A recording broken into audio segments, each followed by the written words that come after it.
Excellent. Welcome, everybody, to our 7-minute human rights workout, a time to stretch and strengthen our human rights muscle. Okay, so last time we were talking about how we, as members of, as individuals, but also as members of the scientific community, we have a right and a responsibility to participate in the human rights reality. And last time we also discussed a little bit of examples of how we can do that in the law field and in the scientific field. So today I would like to start going into the human rights principles. So I don't know if you remember our analogy of the onion. So like if we start to peel the onion at the core of the human rights, we have these principles. And it have been arranged in different ways and in different numbers, but more or less, we all agree that there are 5 principles within human rights.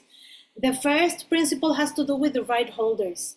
And that's all human beings, we are universally entitled to these enforceable, inalienable, indivisible, interdependent, and non-negotiable rights, regardless if they are recognized or not in law or in constitutions or in treaties. Now, recognition in these documents are very important because of enforceability and implementation. But without, regardless of this, we are entitled to human rights. The next principle has to do with the duty bearers, and I'm talking about the states, which they are the main entity obliged to protect, respect, and fulfill human rights.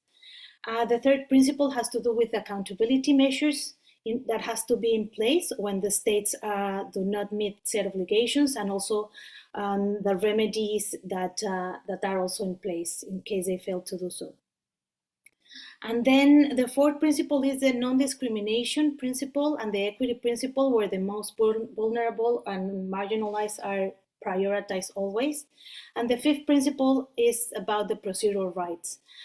These are the legal tools that support substantive rights, and mainly they are public participation in decision-making processes, access to information, and access to justice.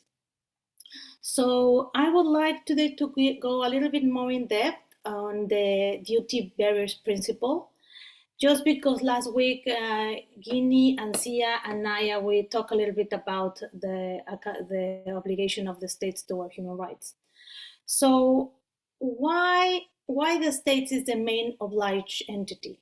And you can have, and there's PhDs and books that have been discussing why the states, but the quick answer is because of the social contract. We as individuals, we have renounced part of our liberties. We have pledged to just abide to the rules of the state, and we have funded the state in return for the protection of our rights and the benefits of living in this organized or structured society.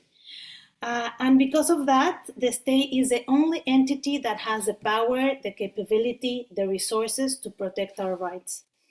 Me and the Better Planet Lab and a lot of people in the planet will really want to make a difference towards human rights. But we have also to recognize our limits, and we do not have the resources of the state. We do not have the power of the state, but they do.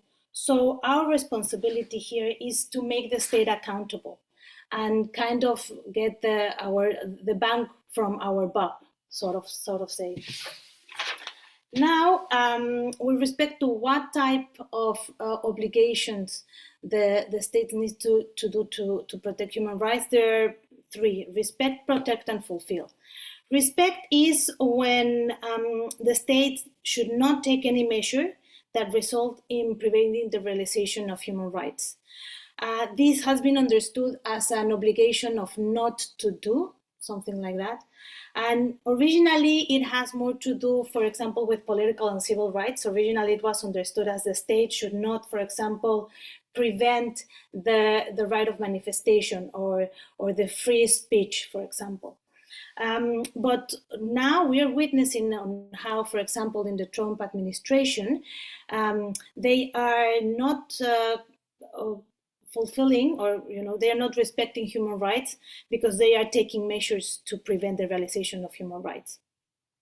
So the second is protect, and this is protect from harmful interference. Basically, the state is obliged to protect the rights of individuals from non-state actors, and I'm referring to businesses and other individuals, like Elon Musk. So, an example of what a state can do with regards to this obligation is really to regulate the businesses and individuals as well.